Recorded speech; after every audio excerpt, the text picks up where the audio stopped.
नमस्ते, आप देख रहे हैं स्टोरी लाइन इंडिया। देश दुनिया की हर बड़ी खबर और हर सच की गहराई तक हम आपको ले जाते हैं।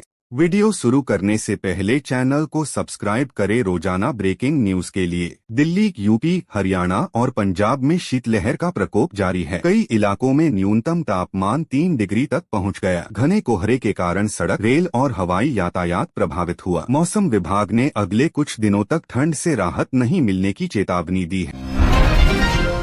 दिल्ली में आज केंद्र सरकार की अहम बैठक होने जा रही है। बैठक में सुरक्षा, अर्थव्यवस्था और राज्यों से जुड़े मुद्दों पर चर्चा होगी। कई केंद्रीय मंत्री इसमें शामिल होंगे। माना जा रहा है कि कुछ अहम फैसलों पर मुहर लग सकती है। जम्मू कश्मीर के संवेदनशील इलाकों में सुरक्षा बलों का सर्च ऑपरेशन जारी है। आतंकियों की गतिविधियों को देखते हुए इलाके में अतिरिक्त सुरक्षा बल तैनात किए गए हैं। प्रशासन ने लोगों से अफवाहों पर ध्यान न देने और सहयोग करने की अपील की है। केंद्रीय गृह मंत्री अमित शाह आज जम्मू कश्मीर के दौरे पर हैं। वे सुरक्षा व्यवस्था की समीक्षा करेंगे और अधिकारियों के साथ अहम बैठक करेंगे। सीमावर्ती इलाकों की स्थिति पर भी चर्चा होने की संभावना है। पश्चिम बंगाल में प्रवर्तन निदेशालय ने कई ठिकानों पर छापेमारी की है। यह कार्रवाई कथित वित्तीय अनियमितताओं के मामले में की गई। छापों को लेकर राजनीतिक बयानबाजी तेज हो गई है और राज्य की राजनीति गर्मा गई है। एड की कार्रवाई के बाद मुख्यमंत्री ममता बनर्जी ने केंद्र सरकार पर निशाना साधा है। उन्होंने कहा कि केंद्रीय एजेंसियों का इस्तेमाल राजनीतिक बदले की भावना से किया जा रहा है। टीएमसी नेताओं ने भी विरोध दर्ज कराया है। डॉलर के मुकाबले भारतीय रुपया कमजोर होकर कारोबार करता दिखा। वैश्विक बाजारों में अनिश्चितता और कच्चे तेल की कीमतों में उतार चढ़ाव का असर रुपए पर पड़ा। विशेषज्ञों का कहना है कि आने वाले दिनों में बाजार में अस्थिरता बनी रह सकती है। सरकार और रिजर्व बैंक महंगाई दर पर करीबी नजर बनाए हुए हैं। खाद्य पदार्थों और ईंधन की कीमतें आम लोगों की चिंता बढ़ा रही हैं। अर्थशास्त्रियों के अनुसार नीतिगत फैसले जल्द लिए जा सकते हैं। उत्तर प्रदेश में प्रशासनिक और राजनीतिक हलचल तेज है। सरकार विकास योजनाओं और कानून व्यवस्था को लेकर समीक्षा कर रही है। कई जिलों से अहम अपडेट सामने आ रहे हैं। अमेरिका में राजनीतिक और आर्थिक गतिविधियां चर्चा में हैं। वैश्विक बाजार अमेरिकी फैसलों पर नजर बनाए हुए हैं। इसका असर भारत समेत कई देशों की अर्थव्यवस्था पर पड़ सकता है। भारतीय क्रिकेट टीम आगामी सीरीज को लेकर रणनीति बना रही है। कोच और चयनकर्ता खिलाड़ियों के प्रदर्शन की समीक्षा कर रहे हैं। युवा खिलाड़ियों को मौका मिलने की उम्मीद है। हरियाणा में किसानों की एक अहम बैठक आयोजित हुई, जिसमें फसलों के न्यूनतम समर्थन मूल्य और सिंचाई से जुड़े मुद्दों पर चर्चा की गई। किसान संगठनों ने सरकार से जल्द समाधान की मांग की है। पंजाब पुलिस ने नशे के खिलाफ विशेष अभियान शुरू किया है। कई जिलों में छापेमारी कर तस्करों को गिरफ्तार किया गया है। राज्य सरकार ने कहा है कि युवाओं को नशे से बचाना प्राथमिकता है।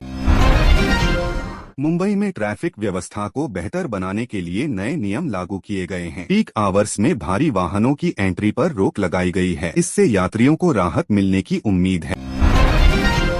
केरल में सर्दियों के मौसम में पर्यटन गतिविधियां बढ़ गई हैं। बड़ी संख्या में देश विदेश से पर्यटक पहुंच रहे हैं। इससे स्थानीय अर्थव्यवस्था को फायदा हो रहा है। भारत और नेपाल के बीच द्विपक्षीय संबंधों को मजबूत करने पर चर्चा जारी है। व्यापार और कनेक्टिविटी पर जोर दिया जा रहा है। दोनों देशों के अधिकारी संपर्क में हैं। पाकिस्तान की आर्थिक स्थिति को लेकर अंतर्राष्ट्रीय स्तर पर चर्चा जारी है। महंगाई और विदेशी कर्ज बड़ा मुद्दा बना हुआ है। क्षेत्रीय राजनीति पर भी इसका असर दिख रहा है। दिल्ली के एक रिहायशी इलाके में दंपति की हत्या से हड़कंप मच गया। पुलिस ने मौके से सबूत जुटाए हैं। शुरुआती जांच में आपसी रंजिश की आशंका जताई जा रही है। आसपास के सीसीटीवी फुटेज खंगाले जा रहे हैं। उत्तर प्रदेश के एक व्यस्त बाजार में दिनदहाड़े हथियारबंद बदमाशों ने लूट की वारदात को अंजाम दिया। घटना सीसीटीवी में कैद हुई है। पुलिस ने नाकाबंदी कर जांच शुरू कर दी है। मध्य प्रदेश में नकली शराब से लोगों की तबीयत बिगड़ने की खबर सामने आई है। प्रशासन ने कई ठिकानों पर छापेमारी की है। शराब माफिया की तलाश जारी है। दिल्ली पुलिस ने नकली नोट छापने वाले गिरोह को पकड़ा है। बड़ी मात्रा में नकली करेंसी बरामद हुई है। दिल्ली के बाहरी इलाके में मिली महिला की लाश के मामले में पुलिस ने चौंकाने वाला खुलासा किया है। जांच में सामने आया कि हत्या घरेलू विवाद के चलते की गई। आरोपी बहू ने सास पर संपत्ति को लेकर विवाद के बाद हमला किया। पुलिस ने कॉल डिटेल, सीसीटीवी फुटेज और पोस्टमार्टम रिपोर्ट के आधार पर केस सुलझाया। आरोपी को गिरफ्तार कर कोर्ट में पेश किया गया है। जयपुर में एक युवक फर्जी आईएएस अधिकारी बनकर लोगों से ठगी करता पकड़ा गया। आरोपी सरकारी योजनाओं में नौकरी और टेंडर दिलाने का झांसा देता था। पुलिस ने उसके पास से फर्जी दस्तावेज, सरकारी मुहर और लग्जरी कार बरामद की है। पूछताछ में कई राज्यों में ठगी की बात सामने आई है।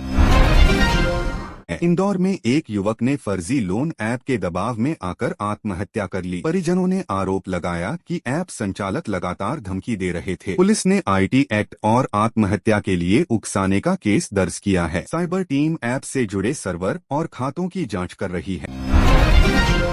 केंद्र और राज्य सरकारों के निर्देश पर देश भर में माफियाओं और संगठित अपराधियों के खिलाफ विशेष अभियान चलाया जा रहा है। कई राज्यों में अवैध संपत्तियों पर बुलडोजर कार्रवाई हुई है। पुलिस का कहना है कि अपराधियों के नेटवर्क को पूरी तरह तोड़ा जाएगा।